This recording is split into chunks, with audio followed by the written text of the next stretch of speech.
Joining us this afternoon is Ako Bicol Party List Congressman Alfredo Garbin Jr. He's also the Vice Chairman of the House Justice Committee. Did I get that right, sir? Congressman Garbin? Tama po. Magandang hapon po sa inyong tatlo. Thank you for joining us. Thank you for joining us, Hapon. sir, this afternoon. Sir, of course, we have a lot of questions about impeachment, pero well, we just had an impeachment discussion, but we'll also get to that with you. If you don't mind, I'd also like to start off na rin, kasi you're still, of course, you're Ako Bicol Party List. We're wondering, of course, out of curiosity, is anybody from your group in touch with Zaldico and his whereabouts? Well, that was a long time ago when I had a talk with Congressman Salde. I think that was August. August ba before he tendered his resignation. I was the one who filed his resignation. Opo. Tapos noon, that was the last time I talked to him. So ngayon, I rely so much on Attorney Rui Rondain. He's the designated lawyer and spokesperson of Congressman Saldico. So whatever comes out from him, siya talaga yung authorized. And yung mga naririnig ko sa DILG at Ombudsman, siguro walang basihan yun dahil kung ano lang yung sinasabi ni Roy Rondain, yun lang ang galing kay Kong Saldico. Yun ang aking paniniwala. Pero sir, is Zaldico still a part of, I know he's no longer the nominee in Congress, he's already resigned as a congressional nominee, but is he still the chairman, for example, of Ako Bicol? Does he still have any position in the party list? No more po, he totally severed his ties with Ako Bicol Party List in all our papers and in that of the COMELEC registrations and filings. Wala na po ang pangalan ni Saldico. Sa pakikipag-usap niyo po with the lawyer, nasan po kaya si Mr. Ko? Would he be in Europe? Kasi ang latest na sabi sa amin ni John Vic Remulla, wala naman daw sa Sweden, andun pa rin sa Portugal. I cannot confirm that, but yeah, the apostle points that or once upon a time he was in Sweden kasi syempre he had to appear personally before the lawyer who notarized the said document. But as to whether kung nasaan po siya, kahit si Attorney Rui Rondain hindi niya rin alam eh. So tinatanong si Rui, alam mo ba? Sabi hindi niya rin tinatanong kung nasaan si Kong Saldi. Kong, nakaupo rin kayo sa Justice Committee, di ba? Opo, Vice Chair po tayo. So napag-usapan din doon yung testimony ni Congressman Saldico, di ba? Wala bang feelers na gawing legal yung kanyang testimony? Either sa isang document or sa pagbalik dito? Wala din eh. And in fact, I trying to confirm whether there was the truth behind Kong Saldi willing to appear before the committee. Wala pong ganun.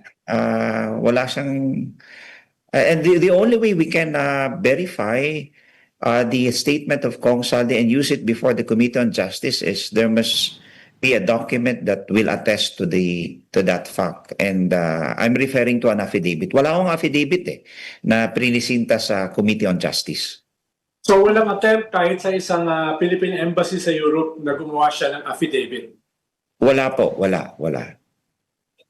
So kung hindi ma-authenticate yung video na yan, it's inadmissible as evidence. In all judicial and quasi-judicial bodies, Yes. in the Committee on Justice, because when you speak of determination of sufficiency in form and in substance, there must be recital of facts constituting the offense charge. And when you say recital, it's not just recital. It should be recital plus facts. When you say facts, based on authentic records or even testimony. And wala hong basihan talaga yung pagpresenta ng video or allegations that can support the testimony of Kong Saldico. The only way is really an affidavit. Ah.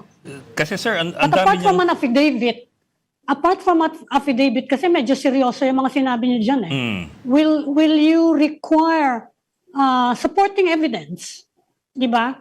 Kasi medyo seryoso yung mga accusations na done against very high officials in the country.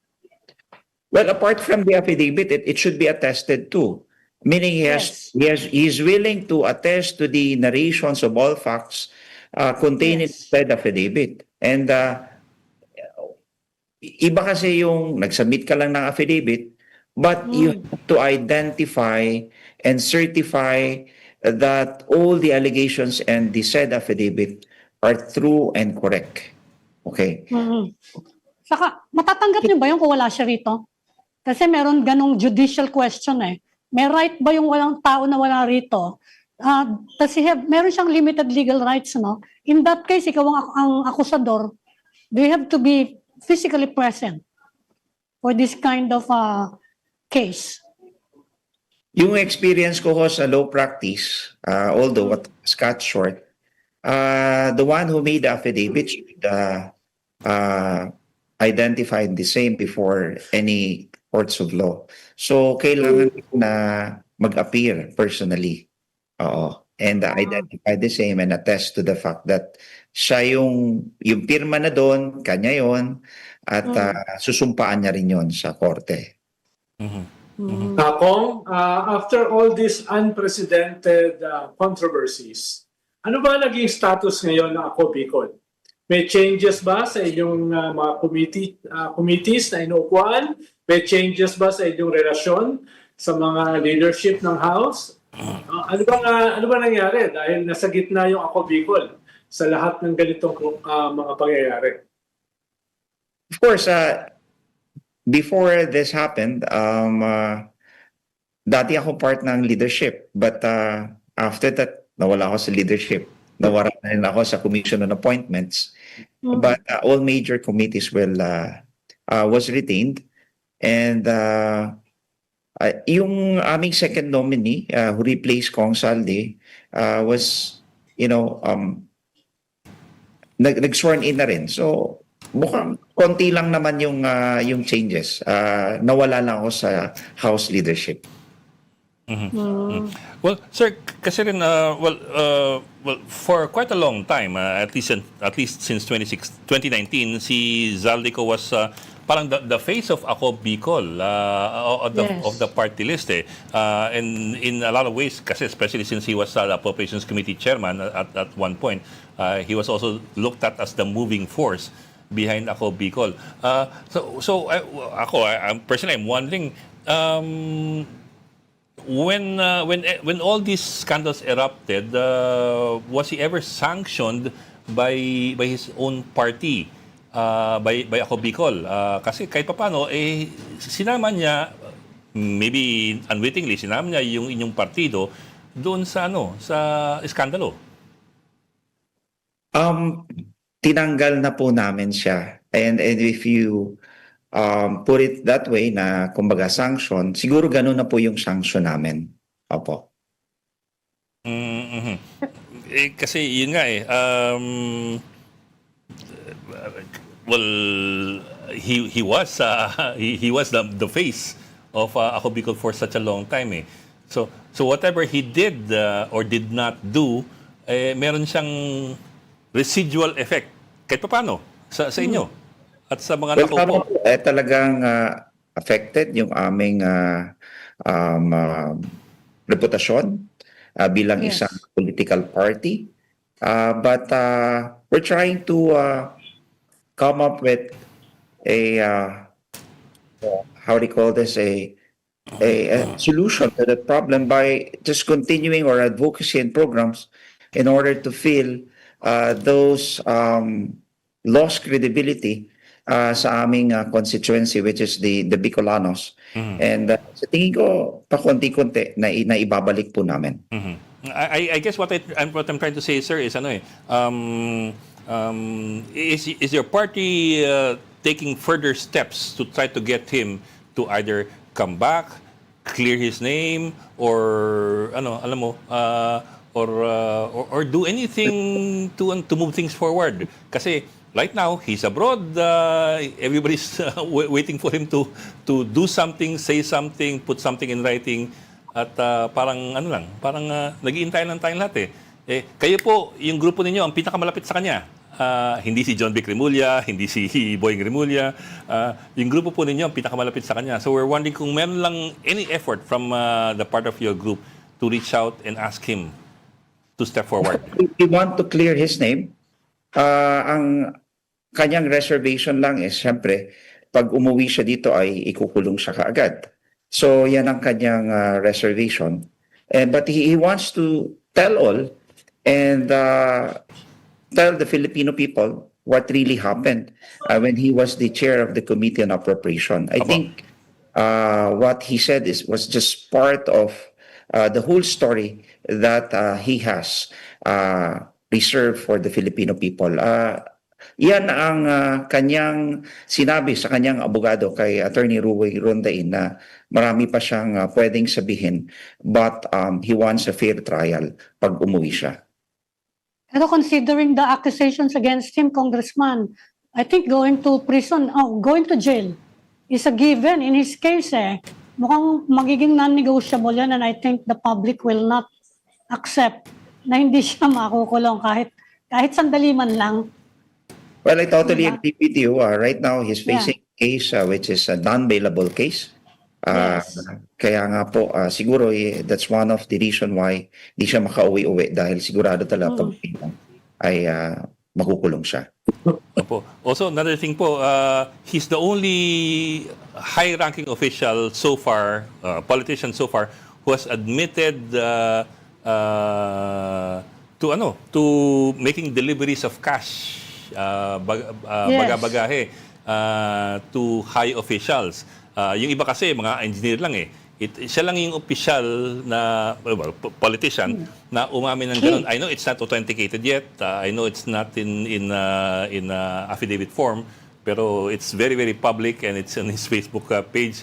And it's also the reference of Attorney Ruy Rondain. Sasabihin niya sa amin, tingnan niyo yung ipinost ni Zaldico. So, you know what I mean? Siya pa lang ang talagang lumabas ng ganun na in a way, umamin. I suppose, pwede mo sabihin umamin, di ba, Ami, Ronald? Umamin siya na nag-deliver siya at nag-coordinate siya ng pag-deliver ng pera sa mga opisyal. So, so far, siya pa lang ang pinakamataas na umamin. Well, tama po. Sinasabi niya kung ano yung naging participation niya and the whole story. Why come out of the open and speak publicly what really happened. Kasi parang ang nangyari sa kanya ay siya yung naging scapegoat at sinabi niya man lamang kung ano yung kanyang partisipasyon. But that is up to him. I cannot confirm or deny whether what his statement is true or not. And at the end of the day, korte ang magsasabi whether all these testimonies are admissible. Congressman, we're assuming na malaki ang impact ng iskandalo on your party. Did the party ever consider siguro name change, part of an image remake? Meron bang ganung mga usapan within the party? Mahirap po dahil yung party is registered before the COMELEC. And when you change it, this will be totally a different party. So, another process of accreditation before the COMELEC. So, kami po ay naniniwala that the nominee has a separate and distinct personality over the political party. And therefore, sa kinalaunan po ay yung partido at ang kanyang advokasya ay yun rin po ulit ang mangingibabaw sa aming constituency. Okay. Bok, lipat ako sa impeachment. Kayo. Okay kayo? Okay. Lipat ako sa impeachment. Okay, Sir, okay. Yesterday medyo busy kayo doon sa Yes. impeachment complaints sa both the Makabayan Block and yung kay De Jesus, Attorney De Jesus na impeachment. And I was reading what you were saying na yung at least one of the impeachment complaints reads more like a policy critique than an impeachable offense or a willful constitutional breach. I think you're referring to the Makabayan Block impeachment complaint. I get what you mean, na parang it's more a question of whether or not it was correct policy, more than it is a question of whether there was something deliberately illegal. Pero at the same time, sir, there are also questions being raised about the priorities in that parametric formula that was put together by Cabral. For example, yung allocation for Ilocos Norte, of course, the President's son's district, significantly disproportionately high compared to, for example, the flood control projects of Rizal, where the population is so much bigger. So may ganun po na but then again, I don't know if that's an impeachable issue. I have to acknowledge that. I don't know if that's an impeachable issue. Pero there's something wrong pa rin there. So what do you think po? When you talk about culpable violation of the Constitution and betrayal of public trust, it should be something that is willful and intentional on the part of the culpable of violation of the Constitution.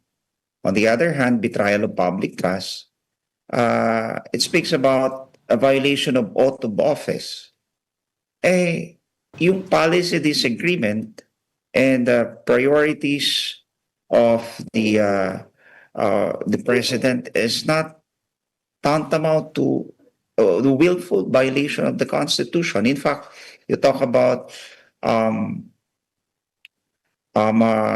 allocations found in the General Appropriation Act. This is purely an act of Congress signed by the president. So how can we come up with an impeachable offense that is grounded on act of Congress? Diba? So mahirap po ibaling at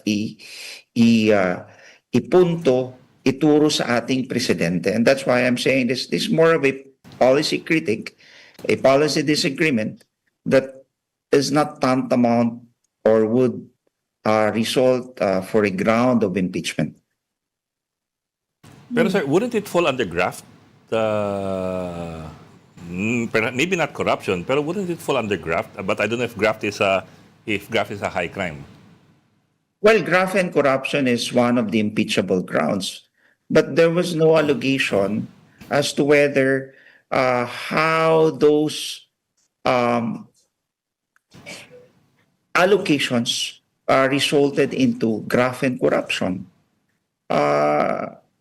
Specific on itemized allocations. Wala. General lang yung kanilang allocations. Yung kanilang general yung kanilang averments and allegations. So walang-wala ho talaga. Tinitingnan ho namin when we consider it to be if sufficient in substance.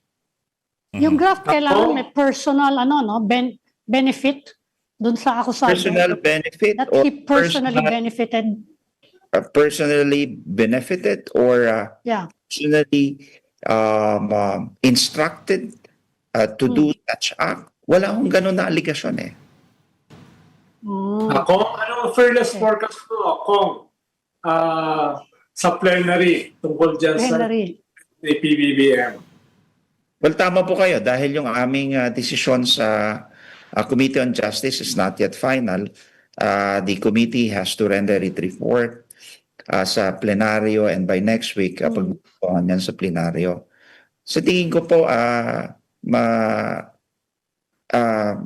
rerespetuhin ng plenaryo yung desisyon ng Committee on Justice that will be upheld by the plenary.